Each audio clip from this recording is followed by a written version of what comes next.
La Edad Moderna va desde la toma de Constantinopla por los turcos otomanos desde el año 1453 hasta el inicio de la Revolución Francesa, la cual ocurrió en el año 1789. Algunos historiadores, sin embargo, fijan como fecha de inicio de esta edad el descubrimiento de América o inicio de la Reforma Protestante en el año 1517. El periodo de la época moderna significó para Europa importantes cambios políticos. El fenómeno más destacado fue el surgimiento del Estado moderno, con fronteras determinadas, con gobierno común y sentimiento nacional de sus habitantes. Características de esta edad moderna. Dados los cambios ocurridos en la Edad Moderna, ciertos historiadores de la escuela anglosajona, por ejemplo, dividen esta en dos etapas. La temprana Edad Moderna, que abarca desde el siglo XV al XVII, y la Segunda Edad Moderna, que es desde el siglo XIX al siglo XX. Lo más importante ocurre en el ámbito geográfico, político, social, cultural y científico. Ámbito geográfico. Geográficamente, es una época de grandes descubrimientos para el mundo europeo, con la llegada de Colón a América en el año 1492. Se abre un nuevo mundo y los americanos se incorporan a la historia universal desde sus civilizaciones antiguas y prehistóricas. África y Asia se ven favorecidas por el descubrimiento de este mundo. Se amplían las redes sociales y políticas. El mundo se hizo cada vez más grande. En el ámbito político, se puede decir que hay un auge de imperios. En la primera parte destacan los imperios español y portugués. Después destacará el imperio británico y holandés. En Europa surgen los estados modernos, en los que se desarrollará la monarquía absoluta. Los estados modernos lucharán entre sí de forma continua. El apogeo de estas luchas será la Guerra de los 30 años. La Edad Moderna marca el progresivo desarrollo de la economía capitalista, fruto de los avances geográficos y sociales. El capital y el dinero adquieren cada vez mayor importancia para toda la sociedad. Del mercantilismo del siglo XVII y XVIII sale el capitalismo actual. La economía de subsistencia, sin embargo, tenía gran importancia en ese tiempo igualmente. Fruto de los cambios en el ámbito de la economía, la sociedad sufriría también modificaciones. El efecto más importante es el avance de la burguesía. La sociedad estamental, característica de la Edad Media y Edad Moderna, finalizará con el inicio de las revoluciones contemporáneas. La burguesía jugaría un papel más que fundamental. La burguesía tenía dinero, pero no tenía el poder político. Debemos decir, en el ámbito religioso durante la época moderna, tendrá lugar la ruptura de la cristiandad occidental. En el siglo XVI tuvo lugar la Reforma Protestante. Como consecuencia aparecen nuevas religiones dentro del propio cristianismo, como por ejemplo el luteranismo, puritanismo, calvinismo y en Inglaterra el anglicismo. Culturalmente, será una de las mejores épocas de la humanidad. El Renacimiento trajo a la luz sabiduría de la época clásica que se encontraba recluida en los monasterios y en las bibliotecas de Constantinopla. El barroco va tomando más peso. En el siglo XVIII, la Ilustración dará paso a nuevas ideas. Con ellas vendrá el despotismo ilustrado. Los avances científicos de la Edad Moderna a inicios del periodo moderno, la invención de la imprenta tendrá gran preponderancia para el desarrollo cultural y además para la difusión de las ideas. El conocimiento ya no estaría reservado para pocas personas. Gracias a ello, tuvo lugar la revolución científica. Copérnico publica las revoluciones de las esferas celestiales. En el siglo XVII, Galileo Galilei y Kepler confirman que el geocentrismo estaba muerto. En el siglo XVIII, Newton revoluciona la mecánica y la física. Aparecen grandes científicos que serán la base de las ciencias contemporáneas. Esto sería el pilar de la revolución industrial. La fecha final de la Edad Moderna tampoco tiene un consenso entre los historiadores a nivel mundial. Sin embargo, se suele fijar en el año 1789, pues en ese año se produjo la Revolución Francesa y con ello los inicios de todos los estados contemporáneos. Algunos historiadores marcan el inicio de la Edad Contemporánea con la llegada de la Revolución Industrial. En Inglaterra se inicia en 1918 tras acabar la Primera Guerra Mundial. Los reyes aprovecharon la crisis del feudalismo para concentrar su poder centralizando el dominio de sus tierras. Este proceso se hizo pactando con los señores feudales para recibir sus tierras a cambio de algún privilegio o bien conquistando los territorios a base de guerras sangrientas. Los reyes recibieron el apoyo de la recién nacida burguesía, que deseaba desprenderse de los señores feudales para romper su condición de vasallos. El mapa político europeo, que antes se asemejaba a un mosaico político multicolor de contornos inestables, va a experimentar sustantivos cambios. El número de reinos independientes empieza a contraerse y los límites empiezan a consolidarse.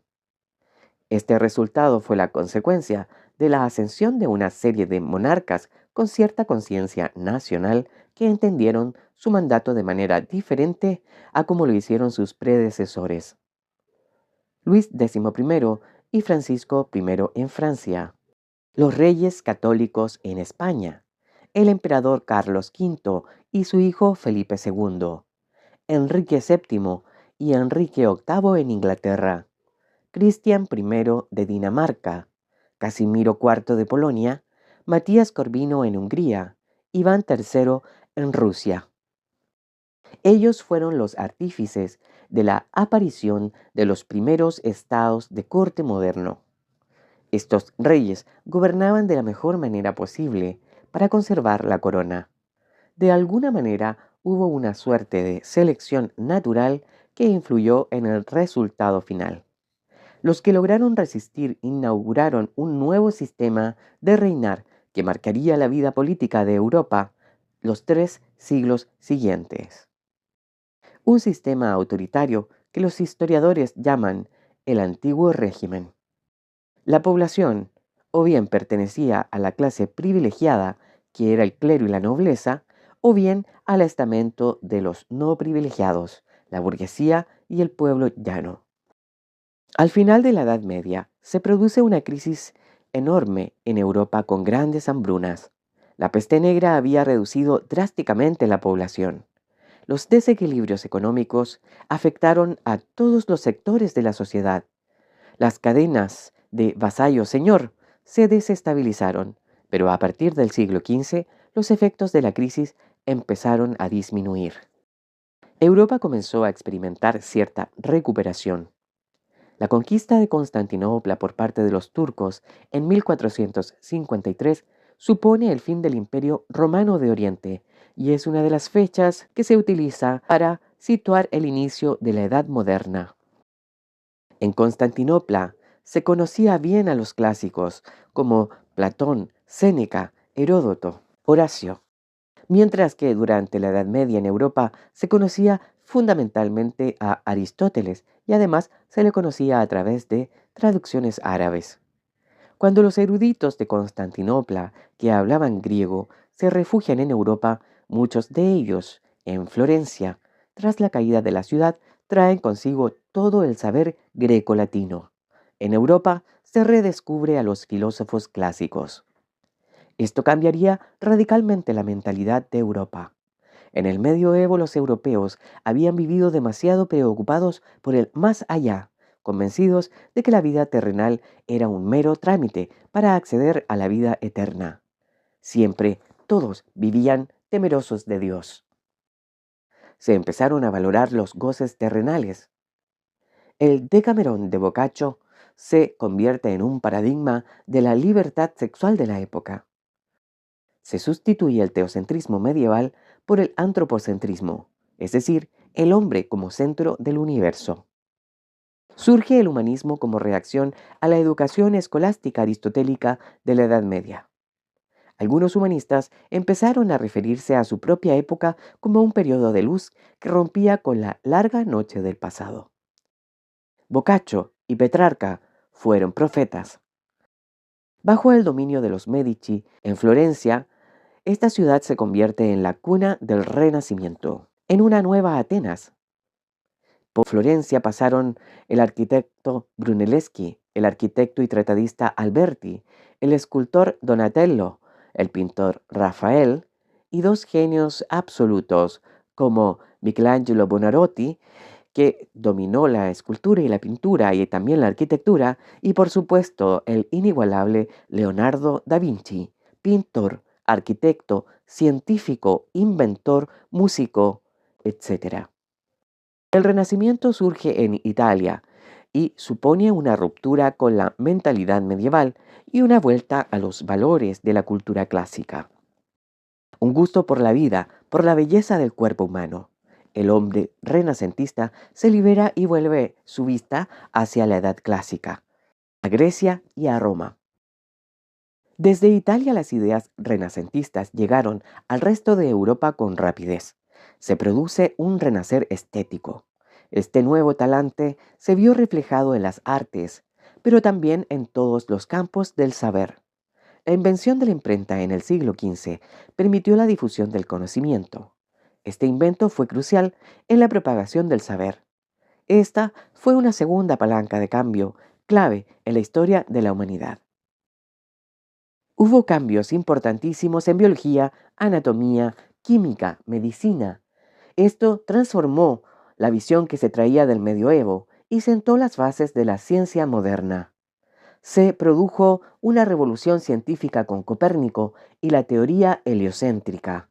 Más tarde, Kepler definió las órbitas elípticas de los planetas alrededor del Sol. Antes había un modelo geocéntrico aceptado por todo el mundo. El modelo heliocéntrico supuso una auténtica revolución e hizo temblar los cimientos de todo el conocimiento. Esta hipótesis heliocéntrica chocaba con las Sagradas Escrituras. La Santa Inquisición acusó a Galileo por defender los postulados de Copérnico. En 1687, Newton publica su obra, Principios Matemáticos de la Filosofía Natural, obra en la que expone la teoría de la gravedad creada por el suceso de la manzana que cayó del árbol. Luego vino el Renacimiento y la Revolución Científica. La tercera palanca de cambio fue el descubrimiento de América. Cristóbal Colón, en su afán de una nueva ruta hacia las Indias, lo hizo encontrarse con América. Este hecho supuso el encuentro de dos mundos que habían evolucionado de manera aislada. Aquí empieza una etapa de conquista en nombre de la fe católica.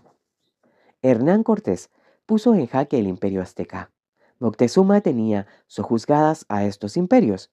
El arma más poderosa de Europa eran la viruela y otras enfermedades.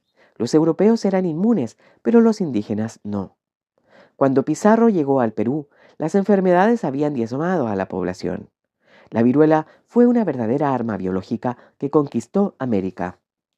En un primer momento, españoles y portugueses se repartieron el Nuevo Mundo en el Tratado de Tordesillas. Pero las demás potencias europeas querían un pedazo del pastel también y se lanzaron a la conquista. Toda Europa creció económicamente gracias a las riquezas de América. Se llevaron productos que eran desconocidos en Europa: maíz, cacao, tabaco, tomates, etc. La burguesía comercial y financiera se benefició tremendamente por el mercantilismo.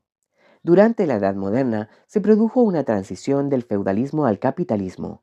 La apertura del mundo a los europeos por los descubrimientos trae como consecuencia la primera economía mundial. Aparecieron las primeras bolsas de valores de Ámsterdam y Londres. Semanalmente se publicaban boletines referentes para las órdenes de compra-venta. Las compañías privilegiadas tomaron el control. La clase comercial y financiera se fueron fortaleciendo con el Estado moderno, los de mentalidad protestante sobre todo. La cuarta palanca de cambio fue la Reforma Protestante, iniciada por Lutero. Durante el final de la Guerra Medieval se había producido una gran crisis en la Iglesia Católica por acusaciones de corrupción eclesiástica y falta de piedad religiosa. Para financiar la construcción de la Basílica de San Pietro, la venta de indulgencias se disparó. Estas reducían los años de los pecados en el purgatorio, antes de entrar en el reino de los cielos. Entonces Martín Lutero colgó en la puerta de la iglesia del Palacio de Wittenberg 95 tesis contra la doctrina de las indulgencias. Se produjo un debate que puso patas arriba a toda la cristiandad. El Papa condenó firmemente las tesis de Lutero, pero esto le dio más publicidad al alemán. El emperador Carlos V quiso poner en orden los asuntos con Lutero. Le pidió a Lutero que se retractara, pero Lutero luchó con la Biblia en mano y dijo que la Biblia era el único criterio que fundamentaba la fe cristiana. Lutero entonces fue considerado un hereje proscrito. La imprenta fue el secreto del éxito del protestantismo. Se producirían millones de copias al año de todas las ideas protestantes, las cuales se propagaron por toda Europa muy rápidamente. Europa sufrió entonces una gran transformación religiosa y la iglesia se dividió en diferentes confesiones protestantes. Lutero no destruyó a la iglesia, sino que creó otra. Simplemente se formó un nuevo cuerpo sacerdotal, cuerpo que servía al señor del territorio que le daba de comer, y no a un papa extranjero. Los estados modernos exigían más independencia de la Iglesia católica. Enrique VIII fundó entonces también la Iglesia anglicana, por causa de una anulación de su matrimonio con Catalina de Aragón. Ante esto el Papa Clemente VII se opuso rotundamente a esa anulación de matrimonio. Entonces el monarca rompió con Roma y fundó él mismo la Iglesia anglicana, la cual no dependía de Roma. Tras la muerte de Lutero se erigió Calvino, convirtiendo la ciudad de Ginebra en corte totalitario. Allí no había robos, ni prostitutas, ni alcohol, ni baile, ni vicios de ningún tipo. Por su parte, la Iglesia Católica condenaba el cobro de intereses, censurando esta práctica con el nombre de usura. El trabajo manual en España era trabajo deshonroso. Muchos hidalgos preferían la pobreza. Sin embargo, en los países del norte de Europa, donde existía la moral calvinista, el trabajo dignificaba al hombre. Ser prestamista incluso era algo honroso bajo la visión de esta religión. Era una moral consagrada al capital. Estos países prosperaron mucho y surgieron. Los países protestantes, de hecho, son más trabajadores, austeros y ahorradores que los países católicos en aquella época. Los movimientos migratorios llevaron al calvinista a Norteamérica. Los puritanos ingleses, hugonotes franceses, los colonos de la Nueva Ámsterdam, más tarde llamada Nueva York, todos ellos eran protestantes que llegaron a Norteamérica. La Reforma Protestante, liderada por los luteranos, calvinistas y anglicanos, desencadenó en un cisma de cruentas guerras de religión. En Francia se les persiguió en la noche de San Bartolomé. El rey francés mandó a ejecutar a más de 3.000 hugonotes. En unos días, los católicos se cobraron más víctimas que la que se cobró la Santa Inquisición. Las fuertes tensiones que existían entre católicos y luteranos desencadenaron la Guerra de los 30 años. Esta empezó como una guerra religiosa, pero después se transformó en una guerra europea. La feligresía católica europea se había reducido. El daño de la Reforma había sido enorme. Los católicos necesitaban urgentemente una contrarreforma. En la ciudad de Trento se celebró un concilio que supuso una especie de catarsis. Se puso orden en el clero, se eliminaron algunos abusos y se reformó la administración, ideando una propaganda para atraer más fieles. El arte fue utilizado como vehículo de expresión para mayor gloria de Dios y la Iglesia. Nace entonces el arte barroco, arte retorcido, dramático y exagerado. Este arte triunfó como propaganda religiosa e ideológica.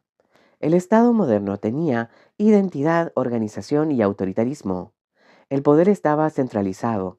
El autoritarismo puso fin a las guerras civiles, garantizando una paz interna que favoreció el progreso económico, con rutas comerciales hacia el nuevo continente. Floreció una nueva mentalidad, una concepción más abierta y moderna que culminaría en el siglo XVIII con la Ilustración.